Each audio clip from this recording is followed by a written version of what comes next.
رجبالی ایبرانی. ای خدا با شکر که به یک صبح دیگر رسیدیم.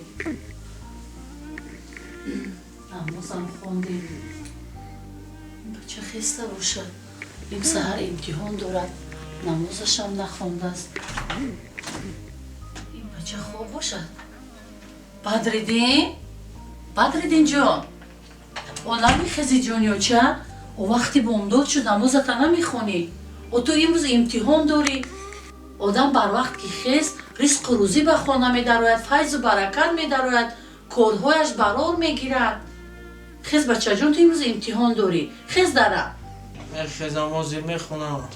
خیز نمازت خونده از قفای کار دیگرت شد.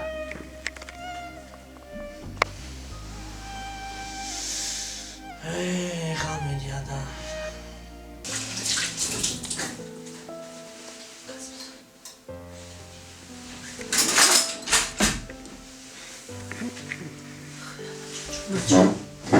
دیر شد کار رفتن در کار.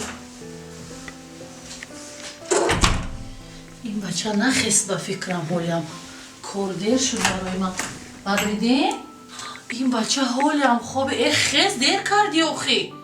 شاید تا سحر در همون تلفن بند میشینی انا به سحر خستن دیر میکنی. دیر شد آخی. نمازی بامدادم دیر کردی. من رفتم به کار میرم خیزت جان.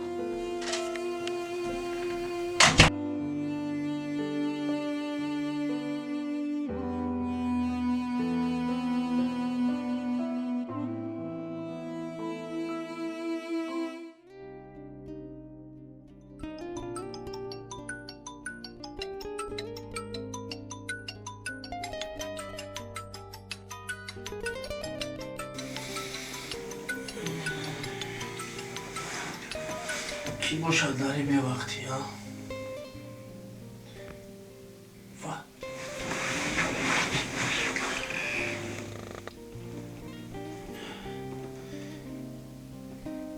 ما اگزامی دیر موندمی او چند چی با نخیزونده باشه؟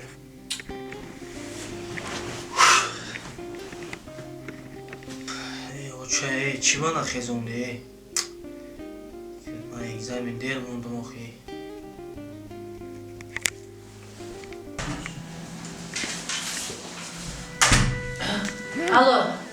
الو اوچا؟ لابای پسر جان. بعد چی با مرا نخیزونده؟ من اگزامین داشتم باید اگزامین میرفتم. چی؟ من تیا 2 بار خیزوندم. آخی من فهمیدم. من خودم موندم آخی. من گفتم شما را که بخیزونی من سهر اگزامین دارم. نقص کردی. فهمیدی؟ شب بر وقتر خوب کردن در کار. تا سحر در سر تلفن ششتن در کار نه. فهمیدی؟